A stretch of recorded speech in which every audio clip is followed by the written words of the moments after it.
Често пати кога се во прашање вакви диети, луѓето трчаат по краткорочните ефекти. Разбирливо.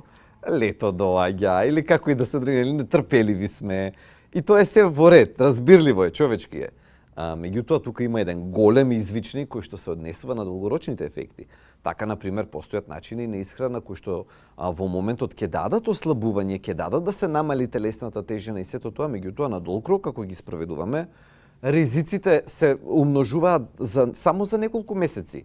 Од наједноставни, велам, иако не се едноставни, на недостатоци или медицински кажано дефициенции, кои што можеме да ги направиме со такви начини на исхрана, па до многу поголемо комплицирање на здравјето.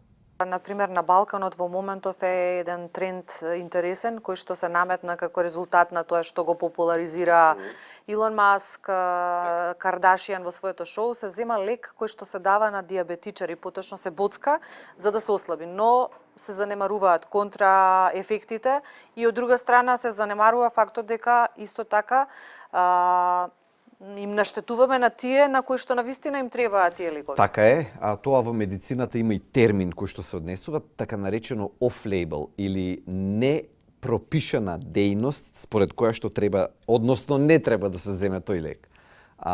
За жал, такви трендови се популаризираат од немедицински лица кои што својата популарност како платформа ја користат за да ги презентираат. Може би дел од нив и не сакаат да направат лоша услуга на тие што ги слушат и што ги гледаат.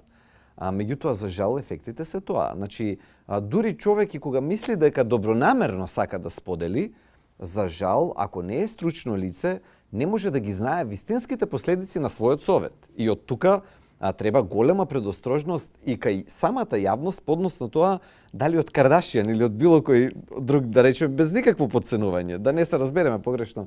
Меѓутоа, кога е здравјето во прашање, стручниот совет сепак има вистинска причина зошто е таков. Тие лекови кога се земаат носат многобројни ризици. Хипогликемијата е само еден мал ризик кој што може да се случи. Зошто? Хипогликемија, нели, моментално паѓање на шеќерот, да го објасниме. Тоа може некому само да му помине со едно тресење на раце, непријатно чувство и ќе јаде и тоа ќе се подобри во рок од неколку минути, 15-20 од прилика.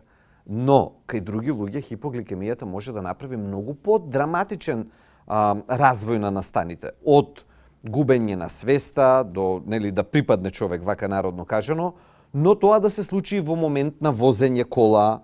Значи, еве сега гледаме, знаете, кога вака ќе си каже човек, па тој лек е за... и ќе си го објасни на едноставен начин, сакајќи, например, да ослаби побрзо. Меѓутоа, ако ќе почне да навлегува во тоа што се може да се предизвика на тој начин, ќе ја свати сериозноста на нештата.